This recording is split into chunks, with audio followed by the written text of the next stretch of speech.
Film की शुरुआत होते ही हमें दिखाया जाता है कि वकांडा मुल्क का राजा, जिसका नाम टिचाला है, एक बहुत ही खतरनाक बीमारी से लड़ रहा है। एक ऐसी बीमारी जिसका इलाज वकांडा के पास है ही नहीं। तो अपने भाई टिचाला की जान बचाने के लिए उसकी बहन शूरी अपनी लैब में कई सारे टेस्ट कर रही होती है, ताकि किसी तरह वो एक नकली जड़ी बूटी बना ले जो बहुत ही ताकतवर है, जिसके बाद उसकी ड्रिंक बनाकर वो टिचाला को पिला दे और उसकी जान बच जाए। दरअसल इस वक्त वकांडा में वो जड़ी बूटी एक भी नहीं होती। शूरी यहाँ पर बहुत कोशिश करती है, मगर फिर भी वो उस जड़ी बूटी को बनाने में कामयाब नहीं होती। यहाँ पर वो अपने रोबोट से भी अपने भाई के बारे में पूछ रही होती है, जिस पर रोबोट कहता है कि टिचाला की हालत बहुत ही नाजुक है, उसका बचना बहुत मुश्किल है, उसके दिल की रफ्तार भी लगातार नीचे गिर रही है। अब इसकी फौरनी बाद शूरी के पास उसकी माँ रमोंडा आती है, जो कहती है बस रुक जाओ शूरी, अब ये सब करना बंद कर दो, कोई फायदा नहीं है, क्योंकि टिचाला अब नहीं रहा, वो मर चुका है। ये बात बताते ही शूरी और उसकी मोम रमोंडा दोनों ही रोने लगती है। अब अगले ही दिन टिचाला का फ्यूनरल किया जाता है, यानी उसे दफनाया जाता है, जहाँ वकांडा के सभी लोग अपने राजा टिचाला को बड़े अच्छी सी आखिरी गुड बाय करते। अब ऐसे ही करते करते एक साल गुजर जाता है, जहाँ वकांडा ने ये वक्त अपने किसी भी राजा या रानी के बगैर गुजार दिया था। मगर अब एक साल गुजर जाने के बाद वकांडा ने रमोंडा को ही अपनी रानी बना लिया होता है, ताकि वो अपने बेटे टिचाला की जगह लेकर वकांडा को संभाल सके। इसके बाद हमें समंदर में एक बड़े से शिप को दिखाया जाता है, जो शिप दरअसल वकांडा की एक लैब की तरह ही थी, जहाँ कुछ साइंटिस्ट एक खतरनाक मेटल पर रिसर्च कर रहे होते हैं। मगर तभी कुछ सिपाही आकर यहाँ हमला कर देते हैं और चारों तरफ से शिप में घुसने की कोशिश करते हैं। ये लोग दरअसल यहाँ उसी मेटल को चोरी करने के लिए आए थे, मगर तभी इधर वकांडा के सिपाही भी आ जाते हैं और उन चोर सिपाहियों पर हमला कर देते हैं। वो इन्हें काफी मारने के बाद बंदी बना लेते हैं और अपने पास कैद कर लेते हैं। इसके बाद हम देखते हैं कि दुनिया के सभी मुल्कों की एक काफी बड़ी मीटिंग रखी जाती है, जिसमें वकांडा की रानी रमोंडा को भी बुलाया जाता है। यहाँ दुनिया के सभी मुल्कों के लीडर्स रमोंडा से कहते हैं कि आपका मुल्क वकांडा दुनिया की सबसे खतरनाक मेटल की हिफाजत नहीं कर सकता, क्योंकि उसकी हिफाजत करना आप लोगों के बस की बात नहीं है। इसीलिए आप लोग अपना वो सारा मेटल हमें दे दो, हम उसे संभाल के रखेंगे, जिसकी फिक्र करने की भी आपको जरूरत नहीं है। अब उनकी इस बात का जवाब देते हुए रमोंडा कहती है कि वकांडा हजारों सालों से इस मेटल की हिफाजत करते आया है और आगे भी करता रहेगा, क्योंकि हम भी किसी से कम नहीं है। और रही बात कि हम मेटल को तुम्हारे हवाले कर दें, तो ऐसा तो हो ही नहीं सकता, क्योंकि हम जानते हैं कि तुम उस मेटल से खतरनाक हथियार ही बनाओगे, जिनकी मदद से तुम दुनिया को तबाह बर्बाद कर दोगे। इतना कहते ही रमोंडा उन सभी सिपाहियों को भी वहाँ पेश करती है, जो वकांडा के शिप में उस मेटल को चुराने आए थे, जिन्हें इन लोगों ने अपने पास कैद किया हुआ था। इसके बाद वो कहती है कि हम सब जानते हैं कि आप क्या सोच रहे हो, यही ना, ये वकांडा का राजा क्योंकि मर चुका है, तो उसकी हिफाजत करने के लिए कोई राजा, कोई ब्लैक पैंथर नहीं है, और अब यही सही वक्त है उस मेटल को चुराने का, है ना। मगर मैं आपको याद दिला दूं कि इस गलत फहमी में मत रहना। बेशक वकांडा ने अपने राजा को खो दिया है, लेकिन उसके सिपाही आज भी अपने मुल्क की हिफाजत करना जानते हैं। ये कहने के बाद वो पूरी दुनिया को वार्निंग, इन्हें चेतावनी देते हुए कहती है कि इसके बाद भी अगर किसी ने वकांडा या उसके मेटल पर नजर डाली, तो फिर देख लेना, इसका अंजाम बिल्कुल भी अच्छा नहीं होगा। इसके बाद हमें दोबारा से समंदर का सीन दिखाया जाता है, जहाँ हम कुछ सिपाही और ऑफिसर्स को देखते हैं। ये सभी सिपाही और ऑफिसर्स असल में अमेरिका और एक एजेंसी के थे। ये सभी समंदर के अंदर उसी मेटल की खोज कर रहे होते हैं। इनके पास एक ऐसी मशीन भी थी जो उस मेटल को ढूंढ सकती थी, जहाँ फिर इसी मशीन के जरिए उन्हें पानी में एक जगह आखिरकार इस मेटल के बारे में पता लगता है। तब उस मेटल को देखने दो ऑफिसर्स पानी में जाते हैं, मगर फिर तभी उन लोगों पर हमला हो जाता है, और हमला करने वाले और कोई नहीं बल्कि नेमोर के शहर के सिपाही होते हैं। नेमोर के इस शहर का नाम टालोकान होता है, जिसे हम अटलांटिस के नाम से भी जानते हैं। अब यहाँ पर टालोकान के लोग सभी अमेरिकन सिपाहियों को मार देते हैं। फिर इधर हमें ये भी पता चलता है कि जब हजारों साल पहले आसमान से ये मेटल जमीन पर आया था, तब वो वकांडा के साथ साथ टालोकान के समंदर में भी गिरा था। मतलब कि ये मेटल वकांडा के अलावा टालोकान के पास भी है, जिसे चुराने ही अमेरिकन सिपाही आए थे। पर अब क्योंकि उनके पास ये मेटल है, तो टालोकान के सिपाहियों ने भी इससे अपने हथियार बनाए हुए। नेमोर जो हथियार इस्तेमाल करता है, जो एक रॉड है, वो भी इसी मेटल का ही बना हुआ है। उधर रमोंडा अपनी बेटी शूरी को एक नदी के किनारे लाती है, जहाँ रमोंडा अपने सफेद लिबास को जला देती है, जो उसने अपने बेटे टिचाला की मौत की वजह से पहना हुआ था। ऐसा उसने इसीलिए किया ताकि वो अपने बेटे की मौत के गम से बाहर आ जाए। असल में ये वकांडा के लोगों की सोच होती है कि अगर हम सफेद लिबास को जला दें, तो मरने वाले के गम से हम बाहर आ जाएंगे और हमें उसकी याद भी नहीं आएगी। मगर क्योंकि शूरी इन सब पर यकीन नहीं करती थी, तो वो अपना लिबास नहीं जलाती। लेकिन यहाँ पर दोनों ही माँ बेटी फिर भी टिचाला की याद में रोने लगती है। इतने में ही नेमोर नदी से बाहर निकल कर आता है। वो उन दोनों को अपने बारे में बताता है, कहता है कि मैं टालोकान शहर का राजा हूँ, मुझे आपसे टिचाला के बारे में बात करनी है, जो गलती उसने की उसके बारे में। जब से टिचाला ने पूरी दुनिया से दोस्ती दोस्ती का हाथ बढ़ाया है, सबको वकांडा के बारे में पता चला है, तभी से सारी दुनिया इस मेटल के बारे में जान गई है और ये भी कि वकांडा के पास ये मेटल मौजूद भी है। तो तभी से सब लोग इस मेटल के पीछे पड़े हुए हैं, जिस वजह से मेरे लोगों की जिंदगी भी खतरे में आ गई है, क्योंकि ये मेटल हमारे पास भी तो है। मेरा मानना है कि जब से दुनिया को आपके मुल्क वकांडा की सच्चाई पता चली है कि आप लोगों के पास वो मेटल है, तब से पूरी दुनिया आपके पीछे पड़ी हुई है। और अगर दुनिया को हमारी सच्चाई के बारे में पता चल गया कि वो मेटल हमारे पास भी है, तो सारी दुनिया के लोग हमारे पीछे भी पड़ जाएंगे और हमारा जीना भी हराम कर देंगे। और हो ना हो बहुत जल्द उन्हें इस बारे में पता लगने वाला है, क्योंकि अमेरिकन के पास एक ऐसी मशीन है जो इस मेटल को ढूंढ सकती है। उस मशीन को अमेरिका की एक काफी चालाक साइंटिस्ट ने बनाया है। अब मेरा मशवरा ये है कि आपको और हमें मिल जाना चाहिए, दोनों मुल्कों को साथ मिलकर पूरी दुनिया को खत्म कर देना चाहिए, क्योंकि इससे पहले कि वकांडा और टालोकान को ये पूरी दुनिया वाले खत्म कर दे, बेहतर नहीं है हम दोनों ही मिलकर पूरी दुनिया को तबाह बर्बाद कर दें, क्योंकि इसके बाद हम दोनों मुल्क सुकून से अमन से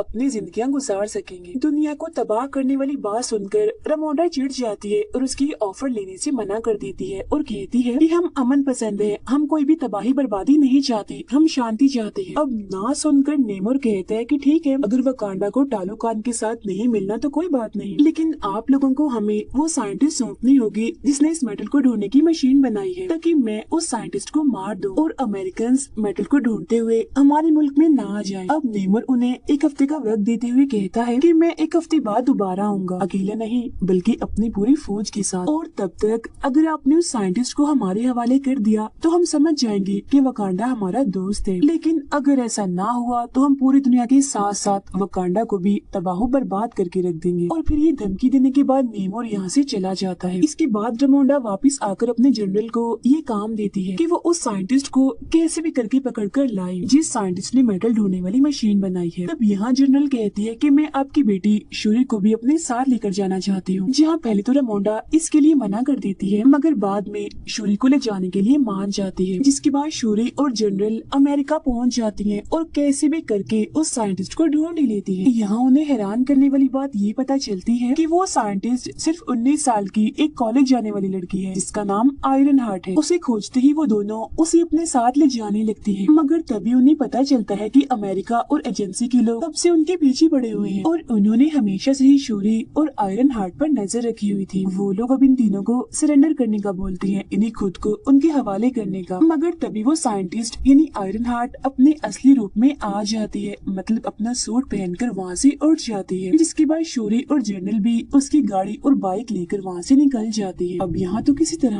वो एजेंसी से बच जाते हैं, मगर आगे जाते हैं टालोकान के सिपाही उन पर हमला कर देते हैं, क्योंकि इन सिपाहियों को नेमोर ने ही भेजा होता है ताकि वो आयरन हार्ट को पकड़कर नेमोर के पास ले आए। यहाँ टालोकान के सिपाही जनरल से काफी लड़ाई कर रहे होते हैं और आयरन हार्ट को अपने साथ ले जाने की कोशिश करती है, मगर जवाब में जनरल भी उनसे लड़ती है और आयरन हार्ट को बचाने की कोशिश करती है। लेकिन क्योंकि टालोकान के सिपाही काफी बहादुर थे, इसलिए वो जनरल को हरा देते हैं और फिर आयरन हार्ट के साथ साथ शूरी को भी नेमोर के पास ले जाते हैं टालोकान में। जब अकेली जनरल वापस लौटती है तो रामोंडा को इस सब के बारे में बताती है, मगर उसे ये बात सुनकर बड़ा ही गुस्सा आता है कि जनरल होकर उन दोनों को नहीं बचा पाई, इसीलिए वो इसे जनरल वाली ओहदे से हटा देती है। इसके बाद रामोंडा पुरानी जनरल जो कमांडर भी थी उसके पास जाती है, जो पहले वकांडा के लिए काम कर चुकी थी। रामोंडा का मानना था कि वो कमांडर दुनिया के अलग अलग मुल्कों में जा चुकी है और किसी दूसरे मुल्क में कैसे घुसा जाता है इस बात का तजुर्बा उसके अलावा और किसी के पास भी नहीं, तो जरूर यही टालोकान जाकर उसकी बेटी शूरी और आयरन हार्ट को बचा सकती है। रामोंडा सारी बात कमांडर को बताती है, जहाँ वो शूरी और आयरन हार्ट को वापस लाने का बोलती है। जिसके बाद वो कमांडर सीधा टालोकान पहुंचकर वहाँ के काफी सारे सिपाहियों को मार देती है और उन दोनों यानी शूरी और आयरन हार्ट को भी बचाकर वापस वकांडा ले आती है। लेकिन यहाँ हम जान पाते हैं कि जब शूरी और आयरन हार्ट नेमोर के पास थे, तब शूरी ने बार बार नेमोर को समझाया था कि आप आयरन हार्ट को मत मारिए, इसका कोई कसूर नहीं है। और इसी दौरान नेमोर ने भी उसे शुरुआत से ही अपनी सारी बात बताई होती है, जहाँ अब हम भी नेमोर के बारे में शुरू से ही जान पाते हैं। हमें पता चलता है कि नेमोर की उम्र 450 साल है, जहाँ 450 साल पहले नेमोर के जो माँ बाप थे वो इंसान ही थे, लेकिन फिर नेमोर के माँ बाप समेत उसके गाँव के सभी लोग बीमारी और गरीबी की वजह से मारे जा रहे थे। जहाँ ये सब लोग मिलकर अपने गॉड से दुआ करते हैं, तब गॉड इनके सपने में आकर सभी को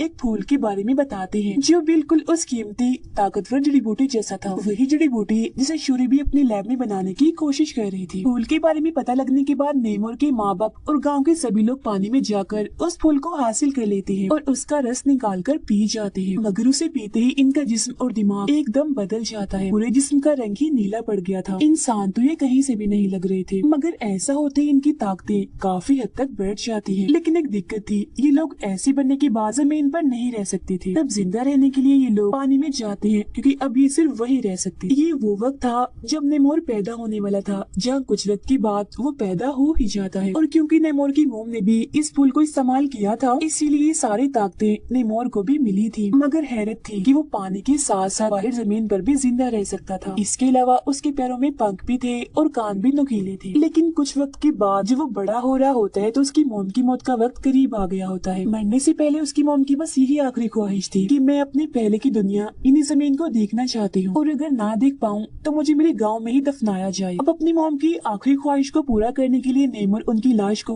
उनके गाँव में ले जाता है। मगर यहाँ आकर वो देखता है कि गाँव के लोगों पर बाहर के लोग जुल्म कर रहे हैं, जो नेमोर पर भी गोली चलाते हैं। अब उसे तो इस हमले से कुछ भी नहीं होता, मगर उन सभी लोगों को मारकर वो उस पूरी जगह को जला देता है। और बस इसी दिन के बाद से ही नेमोर पानी के बाहर यानी जमीन पर रहने वाले लोगों से नफरत करने लगता है। अपनी सारी कहानी बताने के बाद उसने शूरी को एक ब्रेसलेट भी दिया था, जो टालोकान की ताकतवर जड़ी बूटियों से बना था। मगर जब उसे ये पता चलता है कि कमांडर शूरी और आयरन हार्ट को यहाँ से ले गई है और उसने इसके कुछ लोगों को भी मार दिया है, तो ये जान उसे वकांडा पर बहुत गुस्सा आता है और अब वो जाकर सीधा वकांडा पर हमला ही कर देता है। वो यहाँ के एक पूरे शहर को बर्बाद कर देता है, जिसमें जाहिर है वकांडा के बहुत से लोग मारे जाते हैं, लेकिन साथ ही साथ रानी रेमोंडा भी मारी जाती है। लेकिन मरते मरते वो रेमोंडा से कहता है कि ये हमला तो बस एक हल्की सी झलक है, मैं कुछ वक्त के बाद अपनी पूरी आर्मी के साथ आऊंगा और पूरे ही वकांडा को तहस नहस करके रख दूंगा। इतना कहते वो अपनी आर्मी के साथ वहाँ से चला जाता है। इसके बाद जैसे ही बात शूरी को पता चलती है कि मेरी मॉम की मौत हो गई है, तो वो बहुत ही दुखी हो जाती है। मगर नेमोर को रोकने और उससे बदला लेने के लिए वो जड़ी बूटी पर दोबारा से काम करने लगती है। वो उस ब्रेसलेट जो उसे नेमोर ने दिया था उसमें से जड़ी बूटियों को निकालकर उन पर ही टेस्ट करने लगती है, जहाँ बहुत जल्द वो ये जान पाती है कि ये भी कोई आम जड़ी बूटियाँ नहीं है, बल्कि इनमें भी ताकतवर जड़ी बूटी वाली सारी ताकत है। ये जानते ही वो इन सारी जड़ी बूटियों को अपने भाई टिचाला के डीएनए से मिला देती है, जिसके बाद आखिरकार यहाँ वो नकली जड़ी बूटी बना ही लेती है। और जैसे वो इसका रस पीती है तो ये सोचती है कि मुझे मेरे मॉम डैड नजर आएंगे, मगर उसे वो नहीं बल्कि खतरनाक सिपाही दिखता है, जो शूरी को कहता है कि तुम अपने भाई टिचाला की तरह रहम दिल और बहादुर नहीं हो, तुम बिल्कुल मेरे जैसी हो, गुस्से वाली, बदला लेने वाली। तुम्हें सिर्फ बदला चाहिए, तुम अपने भाई की जगह कभी भी नहीं ले सकती। ये सुनते ही शूरी चिढ़ जाती है और उस ताकतवर जड़ी बूटियों की वजह से तो उसे पहले ही ताकतें मिल गई थी, जिनका इस्तेमाल करके वो ब्लैक पैंथर सूट पहनकर बन जाती है नई ब्लैक पैंथर। इसके साथ ही लैब में आयरन हार्ट भी अपने लिए एक मजबूत सूट बना लेती है, जो काफी मॉडर्न था। उन दोनों ने तो ये बात पहले ही पता लगवा ली थी कि नेमोर की कमजोरी हीट है, गर्मी है, इसीलिए अगर उसे हीट में रखा जाए या पानी से दूर कहीं बाहर रखा जाए तो वो कमजोर पड़ सकता है। इस सारी तैयारी के साथ वो अपनी आर्मी को लेती है और सीधा जाकर नेमोर के शहर टालोकान पर हमला कर देती है, जिसके बाद यहाँ वकांडा और टालोकान के बीच काफी जबरदस्त किस्म की लड़ाई छिड़ जाती है। यहाँ शोरी अपने ब्लैक पैंथर वाले सूट में आकर नेमोर को अपनी एक काफी बड़ी शिप में ले आती है, जिसके अंदर उसने बड़े बड़े हीटर्स लगाए हुए थे, जिनसे बहुत सारी गर्मी और सेक निकल रही होती है। अब इतनी गर्मी से नेमोर कमजोर तो पड़ता है, मगर क्योंकि उसके हाथ में उसका हथियार था, यानी वो रॉड जो खतरनाक मेटल से बना था, उसकी मदद से वो उस पूरी शिप को ही तबाह कर देता है, जिसके बाद अब वो शिप नीचे गिरने वाली होती है। मगर शूरी यहाँ अपनी ताकत लगाकर कैसे भी करके शिप को उड़ाकर एक रेगिस्तान में ले जाती है, ताकि वो नेमोर को पानी से दूर रख सके, उसे कमजोर करने के लिए। अब रेगिस्तान में आकर नेमोर और शूरी के बीच काफी खतरनाक लड़ाई छिड़ जाती है, जिसमें नेमोर अपने रॉड को शूरी के पेट के आर पार कर देता है, जिससे वो काफी कमजोर हो जाती है। ऐसा करने के बाद वो पानी की तरफ वापस जाने लगता है, ताकि उसे दोबारा से ताकत मिल सके। मगर पानी तक जाने से पहले ही शूरी अपने टूटे हुए शिप को तबाह कर देती है, यानी उसे उड़ा देती है, जिससे निकलने वाली आग से इतनी गर्मी पैदा हो जाती है कि नेमोर कमजोर होने लगता है। जिसके बाद वो उसी के हथियार से नेमोर पर हमला कर देती है और कहती है कि या तो तुम इस जंग में हार मान जाओ या मैं तुम्हारी जान ले लूंगी। अब यहाँ तुम्हारे लिए हार मानना ही बेहतर है, क्योंकि अगर तुमने जंग ना रोकी तो बाकियों के साथ साथ तुम्हारे लोग भी मारे जाएंगे। वो शूरी की ये बात मान जाता है, इसलिए उसके सामने हार मान जाता है। वो दोनों अब एक साथ मिल जाते हैं और अपने लोगों के पास आकर जंग को खत्म कर देते हैं, जिसके बाद अब ये दोनों एक दूसरे के दोस्त बन जाते। सब कुछ बिल्कुल ठीक हो गया था, दोनों मुल्कों के लोग बहुत खुश रहने लगे थे। लेकिन यहाँ हम जान पाते हैं कि वकांडा का ये असूल है कि किसी भी इंसान को राजा या रानी बनने से पहले खुद को साबित करना होता है। उसे अपने मुल्क में होने वाली तलवारबाजी और लड़ाई में जीतकर ये साबित करना होता है कि मैं सबसे बहादुर हूँ, मैं ताकतवर भी हूँ और राजा बनने के काबिल भी। लेकिन हाँ, ये सब उसे बगैर किसी भी ताकत जैसे उस जड़ी बूटी का इस्तेमाल किए बगैर करना है। अब क्योंकि शूरी ही नई रानी बनेगी, इसलिए उसने भी खुद को साबित करना था ये लड़ाई जीतकर। मगर तभी दिखाया जाता है कि शूरी यहाँ नहीं है, वो इधर से गायब है और यहाँ एक ताकतवर और खतरनाक सिपाही था जो लड़ रहा था। इसका मतलब ये था कि यही सिपाही वकांडा का नया राजा होगा। अब हम शूरी को देखते हैं जो यहाँ से सीधा गई होती है कमांडर के पास, जहाँ उसने अपना सफेद सोग वाला लिबास जला दिया होता है ताकि वो अपने भाई और माँ के गम से बाहर आ सके, क्योंकि अब उसे भी ऐसी बातों पर यकीन होने लगता है। यही वो कमांडर शूरी को अपने बेटे से मिलवाती है और बताती है कि मैंने और तुम्हारे भाई टिचाला ने छुपकर शादी कर ली थी और ये बच्चा मेरा और टिचाला का है, यानी तुम्हारे भाई का। इस बात का सिर्फ रमोंडा को ही पता था, जिसके बाद आज तुम्हें भी पता चल गया। यहाँ वो बच्चा शूरी को अपना नाम बताता है, जिसके साथ ही ये कहानी यहीं पर खत्म हो जाती है।